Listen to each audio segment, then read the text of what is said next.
Que la paix soit sur vous, les Gaulois et les Gauloises, courageux résistants à la dictature sataniste qui bientôt ne sera même plus locale, comme l'a dit quelqu'un sous une vidéo. Notre amour, notre ennemi. A priori c'est le contraire, mais quelque part c'est la même chose. Je vais commencer par quelques considérations sur les flammes jumelles. Alors c'est pas un sujet qui intéresse tout le monde, j'en ai conscience. Ça intéresse surtout les personnes qui pensent avoir rencontré leur flamme jumelle. Autrement dit, leur grand amour. Souvent on parle de chaser et de runner. Le chaser c'est souvent la femme qui est en train de courir après l'homme, le runner, et ils n'ont pas du tout le même comportement, ni le même genre de personnalité. Le chaser c'est quelqu'un de sincère, qui est dans l'authenticité, qui ne joue pas un rôle, qui a des liens authentiques avec les autres, pas un grand nombre mais sincère. Alors que le runner c'est plutôt quelqu'un qui dans le contrôle de lui-même, qui a beaucoup de relations mais très superficielles, et qui, lui, est à fond dans le contrôle, donc. Et bien sûr, pour le chaser, c'est douloureux, pour le runner aussi, d'une autre manière. Il y en a qui disent, dans le New Age, par rapport à cette relation de flamme jumelle, il y a, on va dire, deux positions principales. Bon, en tout cas, c'est ce que je vois actuellement. D'un côté, ceux qui vous expliquent qu'il faut être dans l'amour inconditionnel, alors que ça, c'est pas du tout intéressant, c'est même hyper dangereux et toxique, donc qui encourage finalement des femmes qui sont souvent déjà plus ou moins victimes à l'être encore plus, aimer inconditionnellement votre jumeau, votre flamme jumelle, ou inversement, c'est plus rare, protégez-vous, coupez le lien si vous y arrivez. Mais en fait, on n'y arrive pas, c'est le principe même du grand amour, autrement dit de la relation entre les flammes jumelles. Autrement dit, encore, c'est des vocabulaires différents pour parler de la même chose, la relation entre jumeaux disparonatal. Donc tout ça, c'est des mots très différents, mais qui parlent de la même chose. On n'y arrive pas. Et en fait, elle est où la solution? Elle est tout simplement de devenir l'autre. Il faut considérer, en fait, quand on est flamme jumelle, que notre flamme jumelle, c'est nous. C'est une partie de nous. Mais une partie de nous qu'on n'assume pas, qu'on a refoulée, qui est sous-développée. Donc, en fait, on voit en l'autre quelque chose un comportement qui nous plaît pas. Mais ce comportement-là, et donc la personnalité qui va avec, en fait, il fait appel à quelque chose en nous. Donc l'idée, c'est que pour sortir du lien, il faut arriver en fait à devenir l'autre, à devenir comme l'autre, à acquérir ses caractéristiques, y compris ce qui nous paraît à nous, parce qu'on est les premières à le subir, des défauts. Et c'est pareil pour la lutte contre la dictature sataniste. C'est pareil. C'est-à-dire que nos ennemis, les satanistes, ils ont un certain nombre de caractéristiques.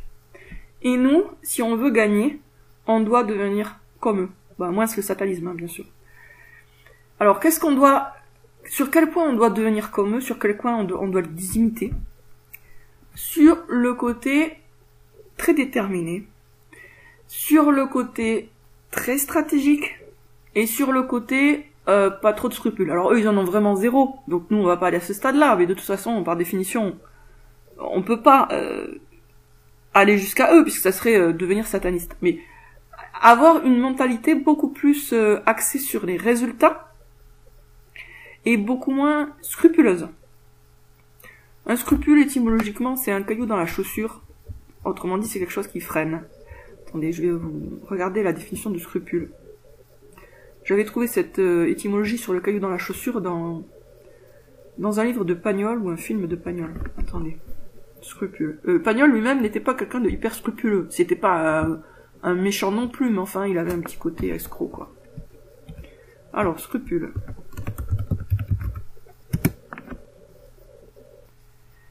Donc l'étymologie dans Pagnol est fausse.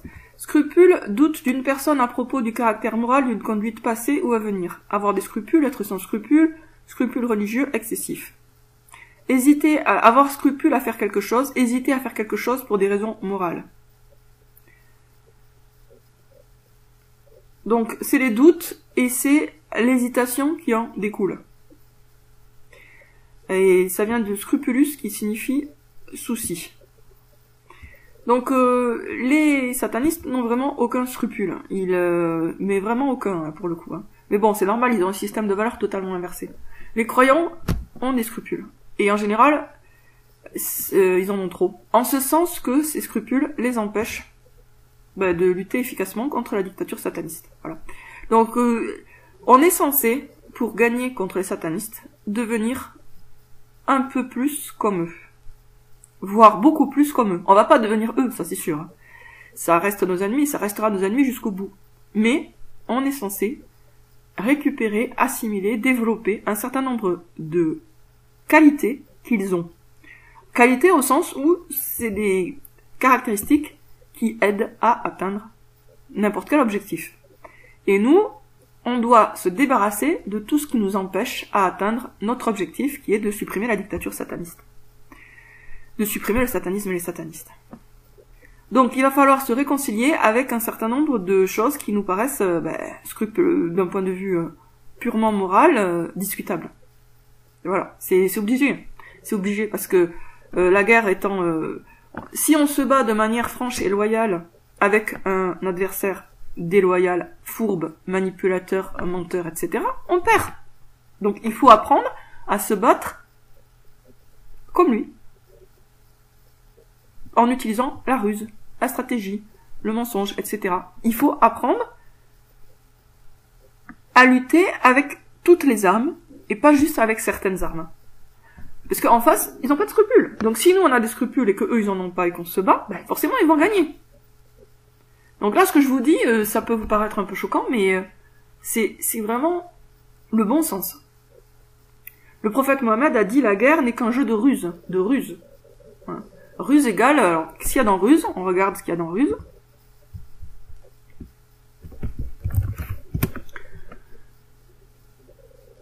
Moyen, procédé habile dont on se sert pour tromper, pour abuser, pour dissimuler. Donc dans la ruse, il y a la notion de tromperie, d'abus et de dissimulation. Donc occulter, cacher les choses, dissimulation. Tromper, ça veut dire induire en erreur. Donc il y a l'idée de mensonge aussi. Ruse de guerre, stratagème au moyen duquel on trompe l'ennemi. Quand on est dans une guerre et qu'on refuse d'utiliser la ruse, eh bien, on a déjà perdu.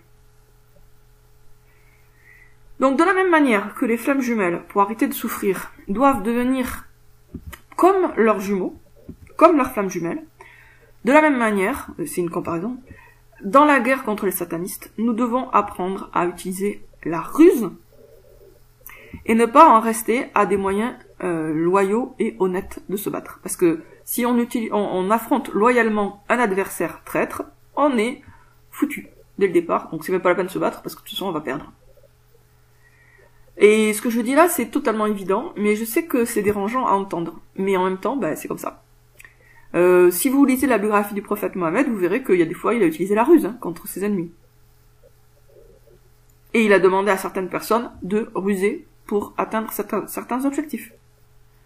Après, lui, il a toujours été loyal dans ses alliances, quand il a promis, quand il a signé un pacte avec un peuple, par exemple, il a toujours respecté.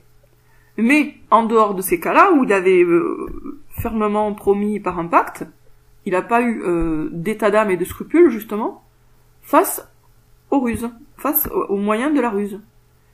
Et je sais que là, ce que je dis, je l'ai pas dit avant, et que personne ne le dit, mais il faut quand même commencer à en prendre conscience. Ça, faut commencer. Et là, je dis ça juste comme ça, vite fait, mais c'est qu'un début, quoi. À bientôt, les amis.